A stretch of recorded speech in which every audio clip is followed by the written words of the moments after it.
GST కుంభకోణంలో సోమేష్పై case. వాణిజ్య పన్నుల శాఖ ఫిర్యాదుతో సిసిఎస్లో నమోదు. ఎఫ్ఐఆర్లో 5వ నిందితుడిగా పేరు. అక్రమాలకు స్పెషల్ ఇనిషియేటివ్స్ వాట్సాప్ గ్రూప్ ఏర్పాటు చేసుకున్నట్టు వెల్లడి. ఈ యొక్క కేసులు, వీని కథ, వ్యవహారము మామూలుది కాదు. ఇక తవ్వే కొద్దీ వస్తాయి, కానీ వీళ్ళు ఎంతవరకు తవ్వుతున్నారన్నది పెద్ద క్వశ్చన్ మార్క్. ఎందుకంటే 6 నెలలు అవుతుంది దగ్గర. ఈయన ఈ ఆచారం దగ్గర ఎక్కడనో 25 ఎకరాలు 75 ఎకరాలు, ఇంకా దాని చుట్టూ వీళ్ళకి సంబంధించిన బినామీలు వాళ్ళంతా కలిసి ఒక 150 ఎకరాలు కొట్టేసిండో కొన్నడో ఇంకేం చేసిండో. ఒకవేళ కొన్న ఒక ఐఏఎస్ ఆఫీసర్కి అన్ని ఎకరాలు ఎట్లొచ్చినాయి ఎంక్వైరీ చేయాలి కదా. డిఓపిటి సమాచారం ఇచ్చే కొన్నడా? ఎందుకంటే ఐఏఎస్ ఆఫీసర్లు డిఓపిటి సమాచారం ఇచ్చిన తర్వాతనే కొనుగోలు చేయాల్సి ఉంటుంది. మరి ఈ రాష్ట్ర ప్రభుత్వం ఏమైనా ఇన్ని ఎకరాలు ఎన్ని నుంచి వచ్చినాయని ఒక కేసు పెట్టడమో, దాని మీద ఎంక్వైరీ చేయడం ఏమైనా చేసిందా? ఇంతవరకు అతిగతి లేదు. ఈ సోమేష్ కుమార్ అంటోడు ఇంకా సెక్రటేరియట్లో రేవంత్ రెడ్డి ప్రభుత్వం ఉన్నప్పటికీ సోమేష్ కుమార్ మనుషులు జిహెచ్ఎంసీలో ఇంకా కంటిన్యూ అవుతూనే ఉన్నారు.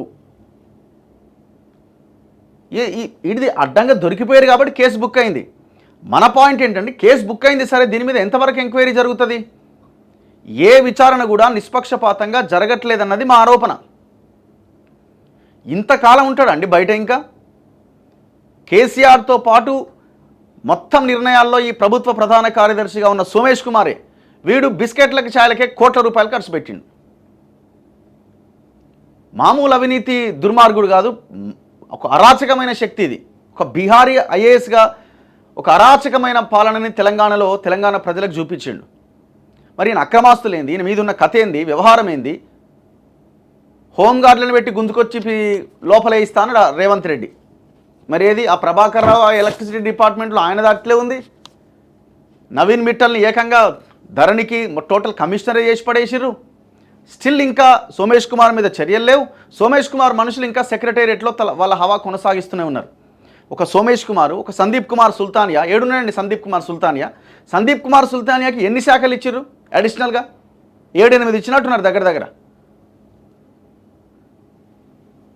Wear is Arvind Kumar? వాడు రెరా అధికారి శివబాలకృష్ణ అరెస్ట్ అయితే వాడు ఫస్ట్ పేరు ₹1 కోటి ఏమో ఇచ్చినా అని అరవింద్ కుమార్ పేరు చెప్పిండు కదా. మరి వేర్ ఈజ్ అరవింద్ కుమార్? ఎక్కడున్నాడు అసలు? ఆ కేసు ఏమైంది? ఆ శివబాలకృష్ణ అంటోని కేసు ఏం చేసిరు? ఏదది 50 కోట్ల రూపాయలేమో డైరెక్ట్గా వీళ్ళు ఏది మన ఫార్ములా కార్ రేసింగ్ సంబంధించిన కేసు. ఏమైంది ఆ కేసు అసలు?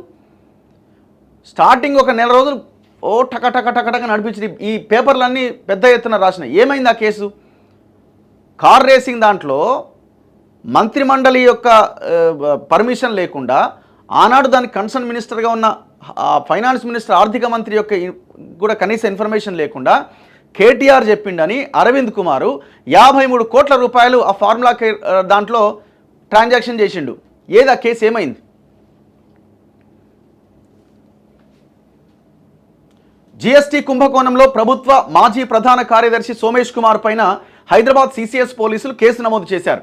వాణిజ్య పన్నుల శాఖ అదనపు commissioner SV Kashi Visweswararao, deputy commissioner Hyderabad rural and Sivarama Prasad, IIT Hyderabad assistant professor Shobhan Babu, Plianto technologies private limited నిందితులుగా ఉన్న ఈ కేసులో 5వ నిందితుడిగా సోమేష్ కుమార్ను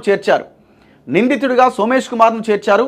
పన్ను ఎగవేతదారులకు వీరు సహకరించడం ద్వారా వేల కోట్ల రూపాయల అక్రమాలు జరిగినట్టు ఆ శాఖ జాయింట్ కమిషనర్ రవి కానూరి ఇచ్చిన ఫిర్యాదు మేరకు ఈ కేసు నమోదైందట. చూసుకోరిగా ఒక్క తెలంగాణ బెవరేజెస్ కార్పొరేషన్ పన్ను ఎగవేత ద్వారానే వాణిజ్య పన్నుల శాఖకు 1000 కోట్లకు పైగా నష్టం వాటిల్లిందట. 1000 crores.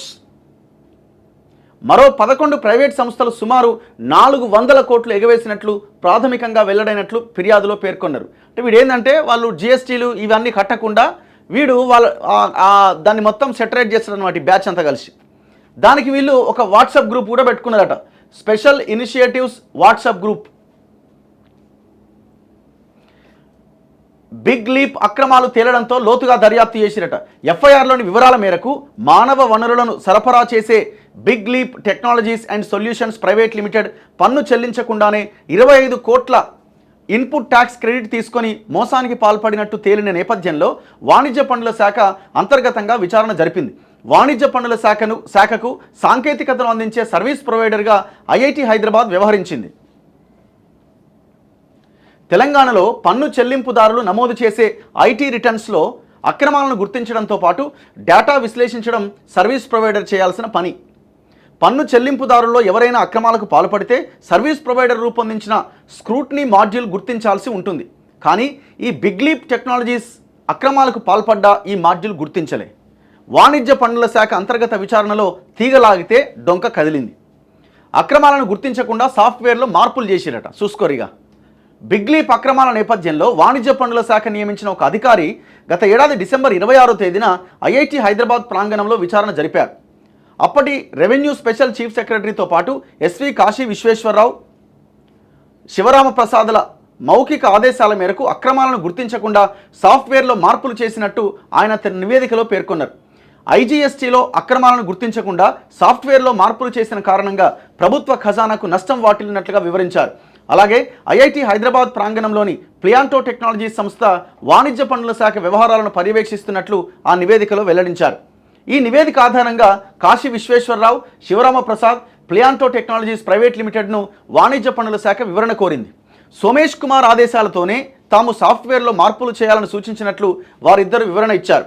వాణిజ్య పన్నుల శాఖకు సంబంధించి తాము ఎలాంటి సాఫ్ట్వేర్ను అభివృద్ధి చేయలేదని ప్లియాంటో టెక్నాలజీ సంస్థ వివరణ ఇచ్చింది. ఈ నేపథ్యంలో తమ శాఖకు ఐఐటి హైదరాబాద్కు జరిగిన ఒప్పందం గురించి మరింత లోతుగా వివరాలు రాబట్టేందుకు జనవరి 25వ తేదీన స్టేట్ ఆడిట్ డిపార్ట్మెంట్ డైరెక్టర్కు వాణిజ్య పన్నుల శాఖ ఉన్నతాధికారులు లేఖ రాశారు. పలు లోపాలు ఉన్నట్లుగా ఆడిట్ డిపార్ట్మెంట్ నివేదిక ఇచ్చింది. డేటా అంతా ఐఐటి హైదరాబాద్ నియంత్రణలోనే ఉన్నట్లు, డేటాలో అవసరమైనప్పుడు మార్పులు చేసేందుకు అవకాశం ఉందని వెల్లడించింది. ఎట్లా దొరికిరంటే వాట్సాప్ హిస్టరీతో దొరికిరట. మరోవైపు ఐఐటి హైదరాబాద్ నిర్వహణలో ఉన్న డేటాబేస్, ఆడిట్ అప్లికేషన్ల గురించి సీడాక్ నుంచి సైతం వాణిజ్య పన్నుల శాఖ ఒక నివేదిక తెప్పించుకున్నది. ఈ నేపథ్యంలో సీడాక్, ఐఐటి హైదరాబాద్ వాణిజ్య పన్నుల శాఖ ఉన్నతాధికారుల మధ్య జనవరి 30వ తేదీన ఒక సమావేశం జరిగింది. స్పెషల్ ఇనిషియేటివ్స్ పేరిట ఏర్పాటైన వాట్సాప్ గ్రూప్ నుంచి ప్రాజెక్ట్ ఇన్వెస్టిగేటర్ ప్రొఫెసర్ శోభన్ బాబుకు తరచుగా ఆదేశాలు వచ్చేవని ఆ సమావేశంలో వెల్లడైంది. ఆ గ్రూప్లో సోమేష్ కుమార్, కాశీ విశ్వేశ్వరరావు, శివరామ ప్రసాద్ సభ్యులుగా ఉన్నట్టుగా తేలింది. వాట్సాప్ గ్రూప్ ఏర్పాటు వెనుక ఉద్దేశం గురించి వాణిజ్య పన్నుల శాఖ మరోసారి కాశీ విశ్వేశ్వరరావును, శివరామ ప్రసాద్ల గురించి వివరణ కోరిందట. సోమేష్ కుమార్ పర్యవేక్షణలో ఏర్పాటైన ఆ గ్రూప్ను 2022 డిసెంబర్లో నిలిపేశామని వారిద్దరూ సమాధానం ఇచ్చారు. ఫోటోలు, వీడియోలు లేకుండా వాట్సాప్ చాట్ హిస్టరీలు వారు సమర్పించారు. అయితే 2024 ఫిబ్రవరి వరకు ఆ వాట్సాప్ గ్రూప్లో కార్యకలాపాలు నడిచాయని తేలడంతో ఫోటోలు, వీడియోలతో కూడిన చాట్ హిస్టరీ సమర్పించాలని వాణిజ్య పన్నుల శాఖ ఉన్నతాధికారులు వారిద్దరికీ అత్యవసర మెమో జారీ చేశారు. వారు సమర్పించిన హిస్టరీలో పలు అంశాలు వెలుగు చూశాయి. ఐజీఎస్టీ నష్టాలకు సంబంధించిన పలు నివేదికలను వాటిలో గుర్తించారు. అలాగే జీఎస్టీ చెల్లింపుల్లో అక్రమాల కేసుల్లో కూడా రిజిస్ట్రేషన్లు రద్దు చేయొద్దనే ఆదేశాలు ఉన్నట్టుగా తేలింది. వారిద్దరి సెల్ ఫోన్లు ఉన్నతాధికారులు జప్తు చేశారు. వారిద్దరూ హైకోర్టును ఆశ్రయించగా వారి పిటిషన్ను న్యాయస్థానం కొట్టేసింది. మరోవైపు ఫోరెన్సిక్ ఆడిట్ సక్రమంగా జరిగేలా చూసేందుకు ప్రాజెక్ట్ ఇన్వెస్టిగేటర్ను మార్చాలని ఐఐటి హైదరాబాద్ డైరెక్టర్కు వాణిజ్య పన్నుల శాఖ లేఖ రాసింది. ఇట్లా వీడు మొత్తం ఆగం చేసిడు అన్నట్టుగా. ఒకవేళ ఇది దొరికింది, ఇది ఒక కేసు. ఇది ఇంకా ఎన్ని చేసిండో ఇట్లా ఈ వాట్సాప్ గ్రూప్ పెట్టుకొని. ఇట్లాంటి వాళ్ళు ఇంకా జైలుకు వెళ్లకుండా, ఇట్లాంటి వాళ్ళు ఏదైతే అక్రమంగా సంపాదించిన దాన్ని రికవరీ చేయకుండా వాళ్ళకి ఇంకా పెద్ద పెద్ద పోస్టులు ఇస్తున్నారండి. నవీన్ మిట్టలు యాజ్ ఇట్ ఈజ్ ఇట్లాంటి కేసే. అది కూడా మేమే బయట పెట్టినాం కదా. గిడేడా అమీన్పూర్ దగ్గర ఇప్పుడు వాళ్ళ భార్య డెవలప్మెంట్కి ఇస్తున్నది 6.5 ఎకరాల ప్రాజెక్టు. ఎక్కడి నుంచి వచ్చినాయి వీళ్ళకి డబ్బులు?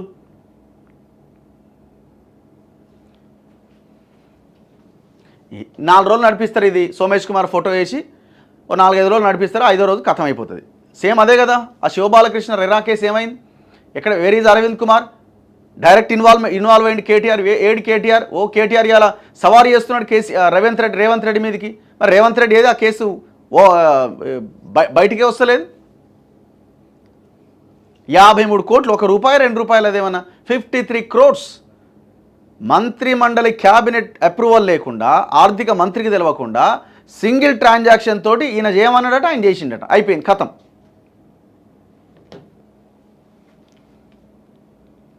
నమస్తే అన్న, లైవ్లో ఉన్నారు మీరు. జిహెచ్ఎంసీ నుంచి కాల్ అన్న, లైవ్లో ఉన్నారన్న, మీరు మాట్లాడతారా? అలా మాట్లాడతానికి ఫోన్ చేసి ఇప్పుడు నీ న్యూస్ చూసుకుంటే ఏది జిహెచ్ఎంసీలో కాంట్రాక్టర్ అన్న చెప్పండి అన్న. అన్న ఇప్పుడు వీళ్ళు చేసిన అన్యాయం ఏం తెలుసా అన్న? ఇప్పుడు ఒక ₹1,00,00,000 బిల్లు ఉంది అనుకున్నా, 18% GST కట్ కావాలి. అందులోకి వెళ్ళి 2% గవర్నమెంట్ కి పంపిస్తారు, GST డిపార్ట్మెంట్ పంపిస్తారు. 16 అదే మీకు ఇది 1,000 కోట్లు అన్న. ఇది టీవీ చూడకండి, నాతో మాట్లాడండి. ఓకేనా, టీవీ ఆఫ్ చేయండి. 18% కట్ చేయాలి, 2% GST డిపార్ట్మెంట్ పంపిస్తారు, 16% మేము కట్టాల్సి వస్తుంది. ఎప్పుడైతే 2% పంపిస్తారో అప్పుడే GST డిపార్ట్మెంట్ కి తెలుస్తుంది వీళ్ళు పనిచేసినట్టు. ఓహో, ఓకే. అయితే ఈ మెగా కృష్ణారెడ్డి గాని, ఈ పెద్ద పెద్ద కాంట్రాక్టర్లు కాళేశ్వరం గాని, మిషన్ భగీరథ గాని ఈ GST డిపార్ట్మెంట్ పంపించకుండా 20,000 కోట్లు 30,000 కోట్లు కొలుగొట్టిరన్న. అయితే దీని గురించి ఒక డివిజనల్ అకౌంట్స్ ఆఫీసర్ ఉంటాడన్న, డివిజనల్ అకౌంట్స్ ఆఫీసర్ ఉంటాడు. ఆయన రిజైన్ చేసిపోయిండు అన్న, రిజైన్ చేసిపోయిండు. అయితే GST డిపార్ట్మెంట్ లో 20,000 crores దాకా గఫ్లా ఉన్నదన్న. ఇప్పుడు నేను బిల్ తీసుకున్నాను అనుకున్నా, ఫర్ ఎగ్జాంపుల్ నువ్వు బిల్ తీసుకున్నావు, రోడ్ వేసినావు, 2% GST డిపార్ట్మెంట్ పంపిస్తే తెలుస్తుంది GST కి ఈ కాంట్రాక్టర్ పనిచేసినట్టు. ఓకే. అయితే GST డిపార్ట్మెంట్ పంపించలేదు అనుకో, 18% మిగిలినట్టే కదన్న. అంతే కదా. ఇప్పుడు మీ ప్రాజెక్ట్ లో 18% అంటే 8,000 కోట్లు అవుతుంది.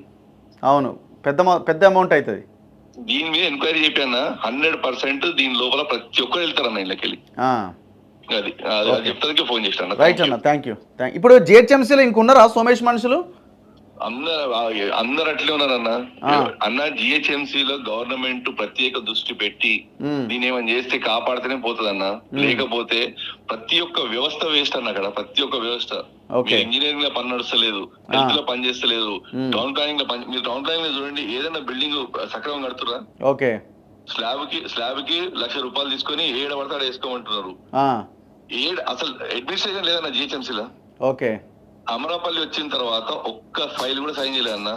వచ్చి సైన్ చేసిన తర్వాత ఒక్క ఫైల్ చేయలేదు, ఒక బడ్జెట్ ఎంట్రీ చేయలేదు, ఒక పేమెంట్ చేయలేదు. ఆమె అంటుంది నేను చేస్తా అంటుంది, కానీ ఒక్క ఫైల్ అన్న వచ్చినప్పటి నుంచి ఆమె ఈ ఆఫీస్ ఫైల్లో దాదాపు 2,000 ఫైల్స్ పెండింగ్ ఉన్నాయి అన్న. ఓకే. ఒక్క ఫైల్ కూడా చేస్తలేదన్న ఆమె. రైట్ అన్న, ఓకే. రైట్ అన్న, థ్యాంక్ యూ. సో ఇది జిహెచ్ఎంసీ. సో ఒక ఎంప్లాయీ ఫోన్ చేసి చెప్తా ఉన్నారనమాట ఏం జరుగుతున్నది అన్నది. స్టిల్ ఈ క్షణానికి కూడా సోమేష్ కుమార్ మనుషులు ఇంకా జిహెచ్ఎంసీలో చాలా డిపార్ట్మెంట్స్లో ఉన్నారు. మరి ఎట్లున్నారు, ఎందుకు వీళ్ళ మీద చర్యలు తీసుకోవట్లే? రజత్ కుమార్ వాడ భూములెండ కొనడాన్ని ఒక వార్త వచ్చింది, దాని మీద ఎంక్వైరీ ఏది? ఇప్పుడు GST అన్నది కేంద్ర ప్రభుత్వానికి సంబంధించిన వ్యవహారం, ఇది సెంట్రల్. మరి ఈ GST విషయంలో ఇంత పెద్ద ఎత్తున అక్రమాలు జరుగుతున్నాయి. దీని లింక్ తోడితే మళ్ళీ ఇలా కూడా కేటీఆర్ది వస్తుంది. చలో మీరు ఎంక్వైరీ చేయండి. ఒక్క ఇటు రాష్ట్ర ప్రభుత్వానికి కానీ అటు కేంద్ర ప్రభుత్వానికి కానీ ఒక్కరికి కూడా చిత్తశుద్ధి లేదు. ఈ తెలంగాణను కాపాడాలని, ఈ తెలంగాణ ప్రజల సొమ్మును తిన్న దుర్మార్గులని వాళ్ళ దగ్గర నుంచి రికవరీ చేయాలన్న ఏ ఒక్కడికి ఆలోచనలు. ఎంతసేపు 100% మింగినవా, నీకు 50 నాకు 50, దీంట్లో ఎంత డీలు, ఇది తప్ప ఒక్క కేసన్నా ఒక పురోగతి సాధించిందా, ముందుకెళ్ళిందా?